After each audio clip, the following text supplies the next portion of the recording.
Hello? Hey, glad you could come back with us. Hope you're comfortable. Another day, another opportunity to spend with you, and I'm grateful that you're here. So, as you have gathered to take another look at the pages of God's instructions, I hope this time will be profitable for you. So, let's get into it. Thus far, we have looked at the early accounts of the early members of the human family. And we have looked at the relationships of several, beginning, of course, with Adam. And we have noticed that with the longevity of these individuals, that even though they didn't have a book, and they didn't have a temple, and all the kinds of things that we might think of necessary for religion, what they did have was access to the actual individuals. If you wanted to know what went on in the garden, you could just find Adam and talk to him and ask him and Eve and talk to Seth what it was like in the early years. As it was through the first 1,000 years of man's existence, men like Enoch and Cain and Abel came on the scene. And we've investigated those. So from the early creation until the time that we're looking at now is approximately 1,600 years as we begin to look at the life of a man by the name of Noah. And that's been our focus as of last. But we can't forget our definitions. These are words that we need to know throughout the biblical story, so that we're all acquainted with the correct vocabulary. And we added some last time. We added biblical faith is what a person believes to be true about the Bible, or what they believe to be true about God. And then we also put in righteousness, meaning to be in right standing with God. And those two terms were added to our biblical dictionary, of which we will make a reference to from time to time. So please make sure you're very acquainted with these terms. All right, now the truths. These are principles. We have the vocabulary, and now we need to work on the principles that we've looked at so far. And so God made this wonderful world, and he just simply gave man the opportunity to make a choice. If you really appreciate what he did for you, if you really do, think it was a good thing that he made all that wonderful stuff. If you love him, you'll keep his commandments. That's the bottom line. And if you don't keep his commandments, then the opposite is true. You don't love him. And you say, that's kind of harsh. No, it's not. If your mom says to you, don't cross the street without looking, is it because she's a tyrant, or is it because she wants to keep you safe? If he says, the doctor says, no, I don't want you to eat any more of those particular kinds of foods, or else you're going to develop cancer. So if you really do appreciate what the doctor's doing for you, then you probably shouldn't eat those things. So God said, if you love me, you'll keep my commandments. Now, what happens when you don't keep them? Well, that's sin, and we know the principle says if you sin, you die. Just that simple. However, in God's eternal plan, as a part of his eternal purpose, he had a provision for forgiveness. And that provision was through the shedding of blood. And we saw that, the evidence of that, when God handed Adam and Eve skins as they walked out of the garden, thus preserving their life, at least for the time. And then finally, the principle of, okay, now that you've been given another opportunity, you need to be faithful unto death, and you'll receive the crown of life. And I think we made mention of that, but I'll just say it again. That term crown of life is not like a royal crown. It's actually a word that's reflective of the idea of a laurel wreath that you receive like winning the Olympics, and as it was in the ancient Greek times. So you run a race, you compete, you're engaged in something, and in this case, you're engaged in the race of life. And if you are faithful unto death, you will receive the crown of life. So how then do we understand or come to understand the details in between these principles? Well, we also established the idea that from Hebrews 11, without faith it is impossible to please him. So we need to get some faith. Whatever that is, we need to get some. And that faith, as a basic framework, is that we believe that God is, that's the first thing. And then we believe that he is a rewarder of those who seek him. And so we have the action idea of seeking, and we have the rewarding of that effort. So we looked at that. And then finally, in the Romans passage, we understand how faith is acquired. And faith comes by hearing, and hearing the word of Christ. So these are our principles that we've gathered thus far as we move on into the story. And we looked at three characters, or have looked at three characters, all of which had the commonalities related to their success being faith. And faith, of course, as we know, there you go. Biblical faith is what a person believes to be true about the Bible and God. And we recognize that all three of these guys had faith, and they had the right kind of faith. And that faith in their own time and in their own events proved to be the difference. And so we see in 11:6 that principle we've just looked at, that without faith it is impossible to please him, and that he who comes to him must believe that he is, and that he is a rewarder of those who seek him. And so all three of these characters did exactly that. And what was that they did? Oh yes, Maryland, how are you today? Yes, that's right. God was going to reward them. That's what they understood to be true, that God would reward them. So Marilyn's with us today, and we're glad that she's here. All right, now Genesis 6, as we now jumped into the story last time, Noah found grace in the eyes of the Lord. We also looked at the Rotherham translation, a little more literal, and instead of the word used in most of the modern translations, the word grace, the actual word was favor. Noah found favor in the eyes of Yahweh, which is the proper name of God. So, Irene asks, well, why was that? Why did Noah find grace? And Maryland, of course, there you are, because he did what God asked him. But then we had this question of the grace of God is a free gift. You do not have to do anything to receive it. Who asked that question? Oh, yes. That was Huggin Henry. Yeah, there you are, Henry. Glad you're with us today again. Henry has had a problem last time about the grace of God. He thought it was free and that you don't have to do anything to receive it. Now, that may or may not be true, as we said last time. We wanted to look at that. And so we hammered out some preliminary terms, the term of faith. So we've got that established. Now we're going to deal with the word grace, so that Henry and all of us can have a biblical understanding of what that means. So we're going to look now at the word for grace in terms of a biblical definition. And as always, we're going to get our vocabulary terms first in English, as we know it best. Notice what the English writer defines as the number one definition: an unmerited divine assistance given humans for their regeneration or sanctification. Number two, approval or favor stayed in his good graces.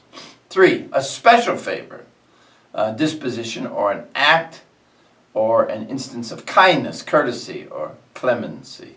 A temporary exemption, like when you might get a couple of days extra to pay your rent. That is the favor, the grace period, if you will. The Oxford Dictionary also emphasizes, says, simple elegance or refinement of movement. Notice that they have chosen a different number one definition, as it's the idea of moving gracefully. Number 3 is the one that Merriam-Webster started with. Number 3 was the idea of the use in Christian belief system. The free and unmerited. Yeah, free and unmerited. Now that is important. This is where we have problems again. This is the way the English defines it.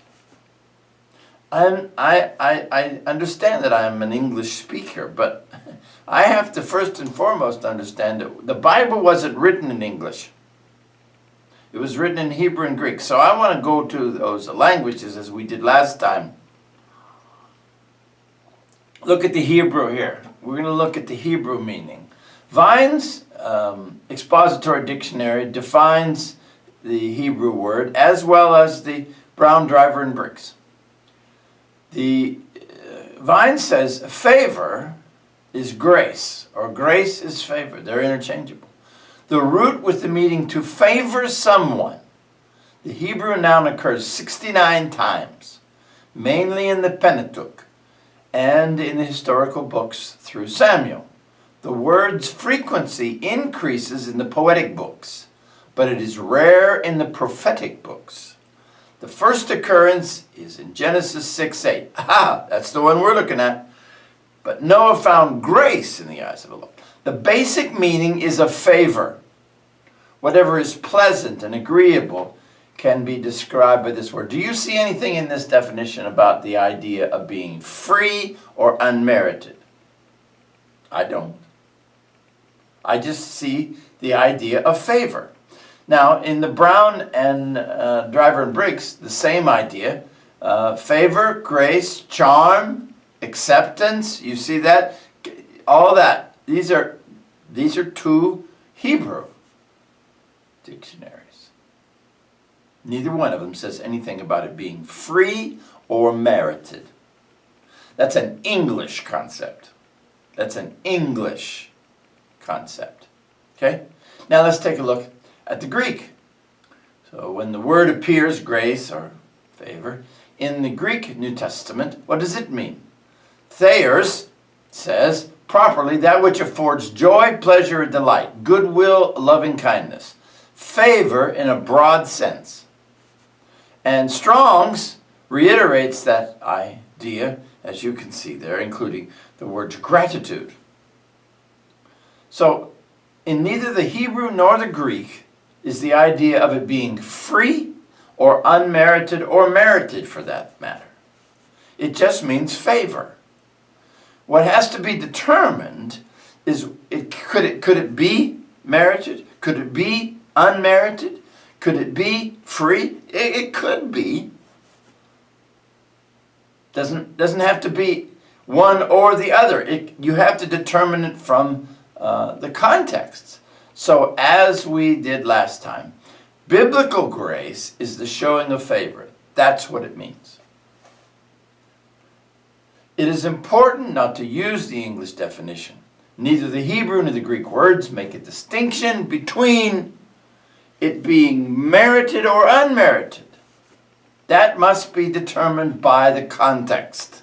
Again, good Bible students recognize the importance of context. Good students of anything. If you're trying to get to the bottom of an issue, you must not isolate something outside of its context. So the vocabulary here is that biblical grace, Henry. Yes, Henry, you're paying attention? Good. Biblical grace is the showing of favor, period. It can be merited, it can be unmerited, but the context has to tell you that. But you can't exclude it and always say, hey, grace is free. You can't do that. That's not good scholarship. So let's get on with the story. So in Genesis 6, 5 through 8, as we're studying, the Lord saw that the wickedness of man was great on the earth, and that every intent of the thoughts of his heart was on evil continually. Not good. And the Lord was sorry that he had made man on the earth, and he was grieved in his heart. So the Lord said, I will destroy man whom I have created from the face of the earth, both man and beast, creeping things and birds of the air. For I am sorry I have made them. And we talked about this last time, that he wasn't sorry as in making a mistake. He was sorrowful, and we saw that in the Rotherham translation as well. It grieved him. It grieved him in his heart that men had chosen to do this. except in the accounts that we've looked at, Noah found grace in the eyes of the Lord. The world was wicked, and Noah found grace. So what did he find? He found the favor of God. We get some details in the next couple of verses that are important. That Noah was a righteous man. He was blameless. Blameless. That's important. That's important. Sometimes we don't think we can be blameless. We can be. Noah was. Now, I don't want to jump the gun on this thing, but don't get the wrong impression here. And we'll cover that in a minute. But that's what the text says. It says he's blameless. He was a righteous man. And what does righteousness mean? He was in right standing with God. It doesn't mean he didn't sin. It just means he was in right standing. You and I have done things to people, and we fixed them, or they got fixed, or something, and then we're still in right standing with them. But that doesn't mean we didn't make an error or a mistake or sin. The Bible further says that Noah walked with God, and he became the father of 3 sons, and they're listed there. But the world was in bad condition. God had declared he was going to destroy it, but there's this one fellow named Noah, and he found grace in the eyes of the Lord. Why? Irene. Again? Oh. Thanks, Marilyn. Because he was righteous. You got there? Oh yeah, now you remember. Because he did what he was told. That's it, Marilyn. That's right. That's why he was righteous. He did what he was told. And that's important to understand. He had merited favor, Marilyn? Oh my goodness, what a conclusion. That's right. Look at the idea here. Henry says that the grace of God is free. Now, Henry, we just covered that. By faith, Noah, being warned by God of things not yet seen, he was moved with godly fear, right? And he prepared the ark for the saving of his household, by which he condemned the world and became the heir of righteousness, which is according to faith. Remember that? Oh yeah, you got it now, Henry. That's right. So he was blameless in God's eyes, and that prompted him to be motivated to do something. Okay? So he found grace in the eyes of the Lord because he was doing what he was supposed to do. Yep, that's right. That's right, William. William, we got a new fella. William wants to say something. What is it, William? Are you saying these men earn God's favor by their works? I see. Yeah, okay. So thanks for that question, William. There's probably a number of you out there that are starting to be concerned about where some of this is going. And that's a good question. This is William. William is No Works William. That's his name. No Works William. Very nice man. Are you saying these men earned God's favor by their works? Well, we need to clear up this misconception about what I am or am saying. Okay? It's more about what the Bible is saying, but we're going to clear up this misconception, which is a view or opinion that is incorrect, because it is based on faulty thinking or understanding. So I want you to understand this correctly, and I want to clear up this misconception. Abel, Enoch, and Noah did not earn the favor of God by doing good works. Am I clear? Good. They were rewarded because they had faith, which moved them to act and thus be pleasing to God, or righteousness. They didn't earn it, they were rewarded. They were rewarded because they acted. And because of their action, they were pleasing unto God, thus they were righteous. They were righteous, which means they were in right standing with God. And that even when they did sin, they responded by following God's instructions for forgiveness, unlike Cain. You remember, God said, if you do well, will you not be accepted? And if you do not do well, sin is crouching at the door, and you must what? Master it. You must act appropriately. Even when you sin, you got to act appropriately. And God had given some instructions of what to do. And so in all three of these cases, Abel, Enoch, and Noah, they didn't earn the favor of God by doing works. They were rewarded by God because of their faith. Okay? So let's get this cleared up, William. God does 99.99% of the work. We do 0.01%, but we still have to do. You look a little puzzled, William. You look a little puzzled. That's okay. That's okay. Let's take a look at it from this angle. In Genesis 6, we read verse 13 through 21. And God said to Noah, make yourself an ark of gopher wood. Okay, you can read all the details yourself. And behold, myself, I am bringing floodwaters on the earth to destroy. You see that? Destroy what? All flesh in which the breath of life.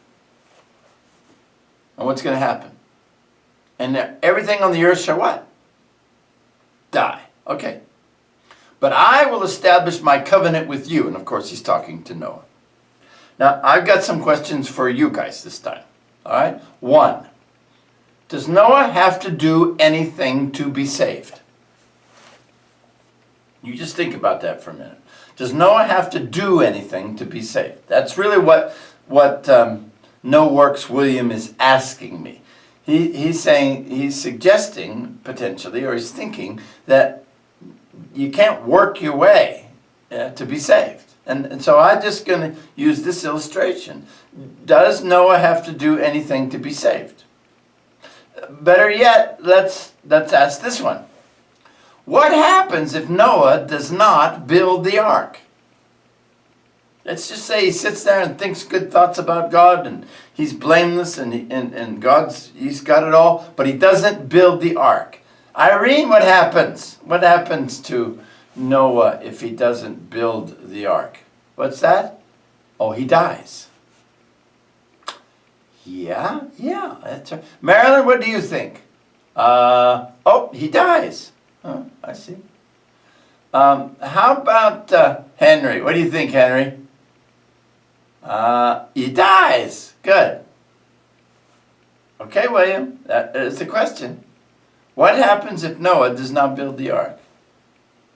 Yeah, that's right. He dies. So, does Noah have to do anything to be saved? Yeah.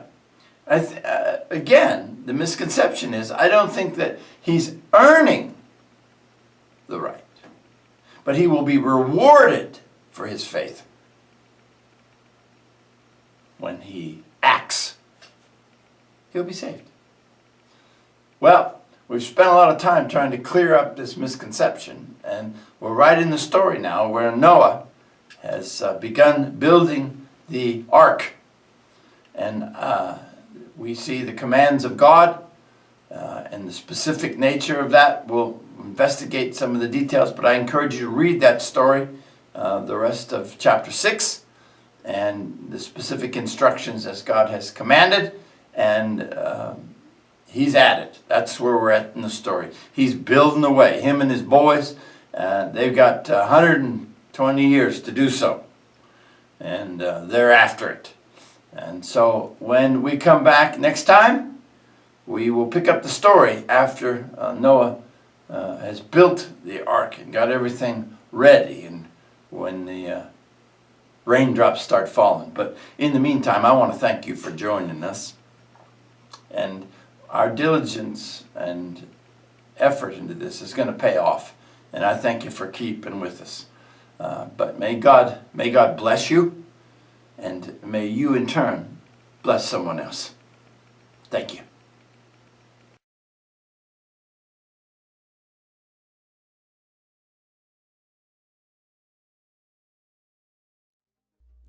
This has been a Badger Godbolt production. For more information or to ask a question, please feel free to contact us at crack.open.the.book@gmail.com. You can also visit our YouTube channel, Crack Open the Book, at youtube.com. And don't forget to follow us so you never miss an opportunity to have a conversation about truth.